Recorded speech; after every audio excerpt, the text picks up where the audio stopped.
Pemirsa, sejak mulai berproduksi tahun 1979, PT Dirgantara Indonesia telah menerbangkan lebih dari 400 pesawat dan helikopter buatan dalam negeri.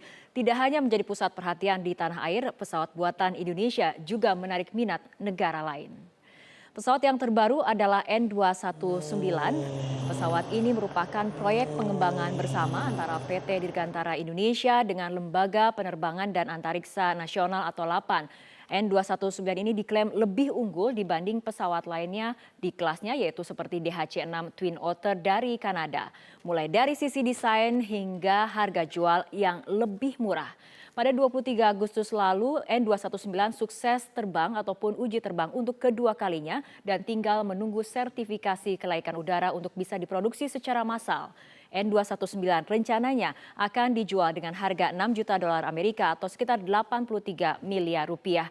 Targetnya pesawat ini akan mulai dipasarkan pada tahun 2019 mendatang. Pesawat lainnya yang juga telah diakui oleh dunia internasional adalah CN235. Pada tahun 1980-an, CN235 diproduksi bersama PT DI dengan Kasa Spanyol. Indonesia memiliki hak untuk memasarkan CN235 di kawasan Asia Pasifik. Militer Turki menjadi pembeli terbanyak pesawat CN235 ini, yaitu sebanyak 59 unit. Tidak hanya Turki, sejumlah negara lainnya juga telah memiliki pesawat CN235 ini seperti Korea Selatan hingga Uni Emirat Arab.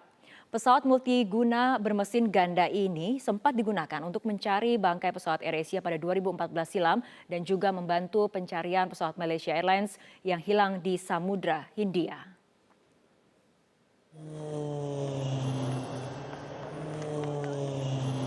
Untuk kelas heli ada heli Super Puma yang biasa digunakan sebagai kendaraan VVIP Presiden. Heli ini merupakan kerjasama PT DI dengan produsen asal Prancis yaitu Airbus Eurocopter. PT DI mendapatkan bagian untuk menyuplai komponen-komponen heli, namun produksi heli Super Puma ini sudah dihentikan dan beralih ke pengembangan heli Cougar. Ya pemirsa, itu tadi pesawat buatan anak bangsa yang telah menjadi kebanggaan, dan kini kita kembali ke Don Bosco Slamun. Silakan. Pak Habibie sengaja sudah berterima kasih bisa duduk berdampingan dengan Mas Ilham. Karena kita ingin selalu bertanya, Habibie itu adalah satu-satunya tokoh kalau kita masih ingin industri pesawat terbang kita itu berjalan dan hidup. Tapi sekarang ada seorang putra mahkota yang kita lihat sudah mulai berkiprah untuk ikut melakukan itu. Kesiapan Mas Ilham ini menurut Pak Habibie? Kalau sekarang melihat masuk ke internet Ya. dan di situ tanya ada les siapa namanya orang luar negeri yang membuat S3 dalam konstruksi pesawat terbang. Ya. Nama Ilham sudah masuk di situ. Dan hanya dua nama yang dimasukkan luar negeri itu namanya Baharudin Yusuf Habibie dan Ilham Akbar Habibie. Betapa membanggakannya. Saya bersyukur. Kalau bangga itu saya terlalu egoistis untuk diri saya sendiri. Saya bersyukur kepada Tuhan Yang Maha Esa. Karena apa? Setelah beliau mendapatkan pendidikan yang baik, pembudayaan dari Ibu Ainun yang baik, lihat aja kalau Pak Habibie ngomong itu seluruhnya bergerak. Tapi kalau dia kalem aja kayak Ibu Ainun dia. Ya hebat dia. Lebih tenang. Lebih terkendali. Tapi otaknya nggak kalah dengan bapaknya. Ya, tapi begitulah. Itu kan namanya pengembangan sumber daya manusia terbarukan. Iya. Nah, sekarang dia mendapatkan kesempatan untuk belajar, untuk praktek di Airbus. Dan juga belajar di Boeing. Daya tarik Mas Ilham itu teknologinya atau bisnisnya?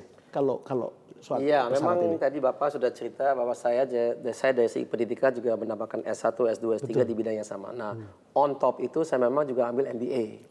Itu mungkin satu hal yang berbeda. Karena waktu saya kan tahun 2001 memutuskan untuk tidak terus di PDDI karena situasi dan kondisi di perusahaan. Kemudian saya punya pemikiran mungkin saya mau jadi entrepreneur.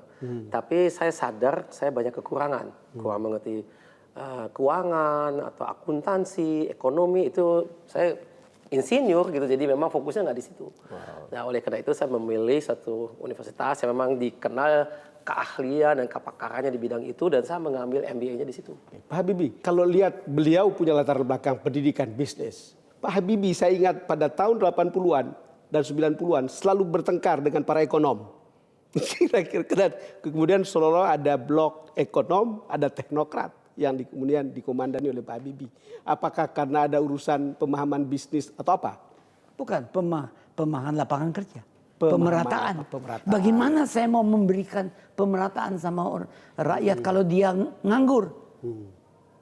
Saya tidak bisa terima pemerataan yang boleh pemerataan jadi pelayan-pelayan aja semua. Nggak mau. Dia harus sama dengan persis saya. Nah itu perbedaannya. Kenapa saya bisa berpikir begitu?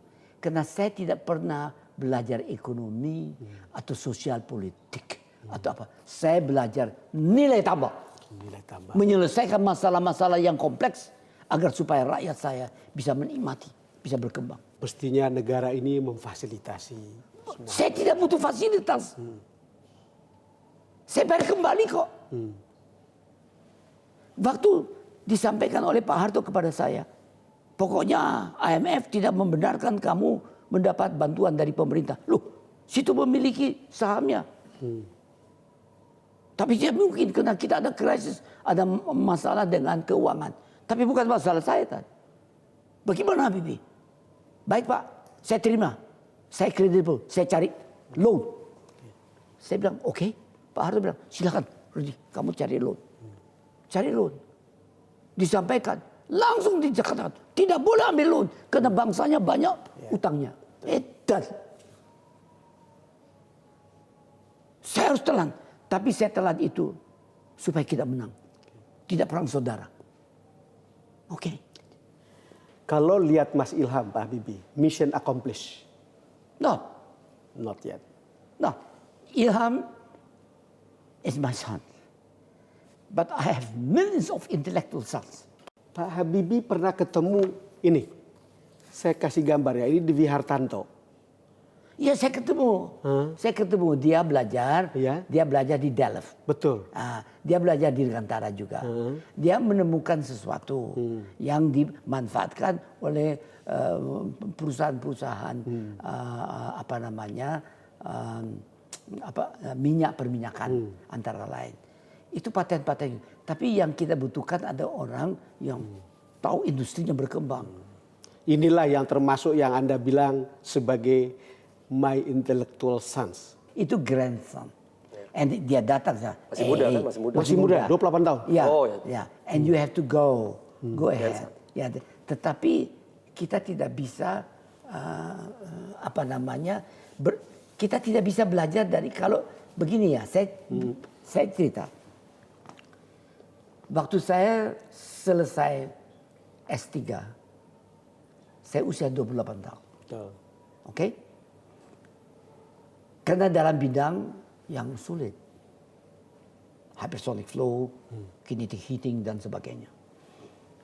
Nah, saya ditawarkan jadi guru besar. Usia 28. Saya tidak mau. Dirayu untuk belajar ke Boeing. Tidak mau. Yang tidak mau itu bukan saya saja. Ainun, sahabat. Dia bilang kalau mau pergi aja sendiri. Tapi baru saya mau kerja di mana? Perusahaan kecil. Yang hanya 2.000 orang di Hamburg. Yang membuat pesawat-pesawat terbang kecil. Tapi komersial. Karena saya janji sama ibu. Dan kepada sumpah saya akan buat pesawat terbang untuk bangsa Indonesia. Jadi Pak Habibie bersumpah untuk membuat pesawat terbang untuk Indonesia. Saya bersumpah waktu saya pernah sakit keras Pak. Waktu saya sakit saya kira saya mau mati. Biasanya anak 21 tahun. Oke? Kalau sakit mikir ibunya kan. Yeah. Saya nggak mikir ibu saya. Saya sumpah pada Ibu Pertiwi. Saya bilang apa? Terlentang. Saya terlentang. Jatuh. Perih, kesal. Ibu Pertiwi, engkau pegangan dalam perjalanan janji pusaka dan sakti. tanah tumpah darahku, makmur dan suci. Hancur badan, tetap berjalan. Jiwa dan suci membawa aku padamu. Ibu Pertiwi makmur dan suci. Bahananya Dirgantara. Wow. Come on. Tiap hari saya sumpah itu. Itu value seperti itu Pak Habibie. Itu betul-betul sudah It's come from my heart. lebih dari segala. Itu proses pembudayaan yang diberikan oleh orang tua, yang diberikan kawan-kawan. Ya, anak 21 udah pikir, wah mana ibu saya nangis, nothing. Mas Ilham, kalau dengar cerita Bapak tentang value ini, apa yang Anda bisa? Saya 33 tahun yang pertama, saya tidak di Indonesia. Ya, betul. Saya lahir di Jerman, 31 tahun di Jerman, kemudian 2 tahun di Amerika, ya tetap saya pulang. Jadi ya saya kira itu juga karena memang saya ada pendidikan dan pembudayaan dari Bapak dan Ibu. Pak Habibie dan Mas Ilham, sesi ini kita sampai di sini. Nanti kita akan lanjutkan lagi dengan soal politik terkini. Terima kasih untuk interview kali ini. Pemirsa, kami akan akhiri interview ini pada kesempatan ini dan kita akan lanjutkan episode berikutnya mengenai politik. Terima kasih karena Anda sudah bersama kami.